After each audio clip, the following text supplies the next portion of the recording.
প্রিয় মা ও বোনেরা, আজ আমি এমন একটি কথা বলবো যেটা শুনলে অনেকেই অবাক হয়ে যাবেন।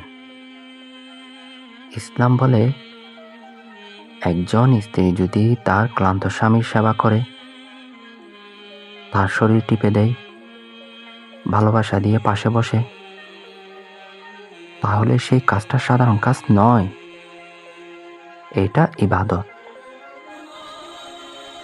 ইসলামে স্বামীর মর্যাদা এতটাই বড় যে নবীজি সাল্লাল্লাহু আলাইহি সাল্লাম বলেছেন, যদি আল্লাহ ছাড়া কাউকে সিজদা করার অনুমতি থাকতো, তাহলে আমি স্ত্রীকে স্বামীকে সিজদা করতে বলতাম।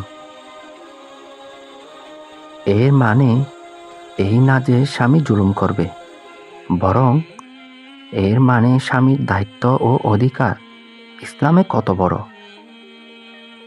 স্বামী বাইরে রোজগার করে, ঘাম জড়ায়, দুশ্চিন্তা নিয়ে ঘরে ফিরে, আর স্ত্রী যদি তখন অবহেলা করে, তাহলে সংসারে বরকত থাকে না। ইসলামের শিক্ষা হলো, স্ত্রী যদি নিয়ত করে আল্লাহর জন্য স্বামীর সেবা করে, তাহলে সেটা নামাজ রোজার মতো সওয়াবের কাজ হয়ে যায়। আলেমদের কিতাবে বর্ণিত আছে, স্বামীর ক্লান্ত শরীর টিপে দিলে, ভালোবাসা দিয়ে সেবা করলে আল্লাহ তার আমলনামায় বড় সৎকার সওয়াব লিখে দেন। অনেক বর্ণনায় 70 তোলা স্বর্ণ সৎকার তুলনা এসেছে। এটা ফজিলত বোঝানোর জন্য বলা হয়েছে। এর মূল শিক্ষা কি? ছোট কাজ মনে হলেও আল্লাহর কাছে এর দাম অনেক। আজ আমরা কি দেখি, স্বামী ক্লান্ত হয়ে ঘরে আসে, স্ত্রী বলে, আমি সারাদিন কাজ করেছি, আমারও মন ভালো না।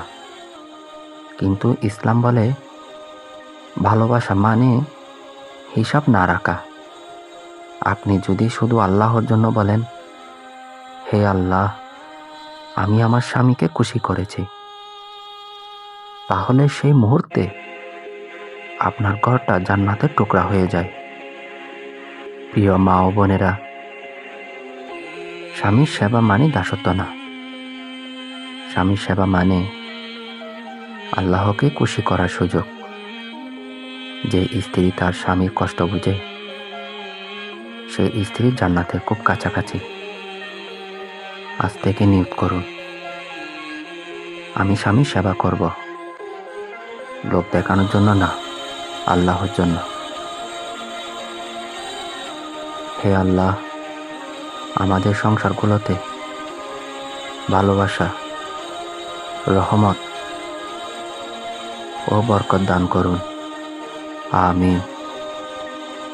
আপনি যদি আমার চ্যানেলে নতুন হয়ে থাকেন, তাহলে চ্যানেলটি এখনই সাবস্ক্রাইব করে রাখুন।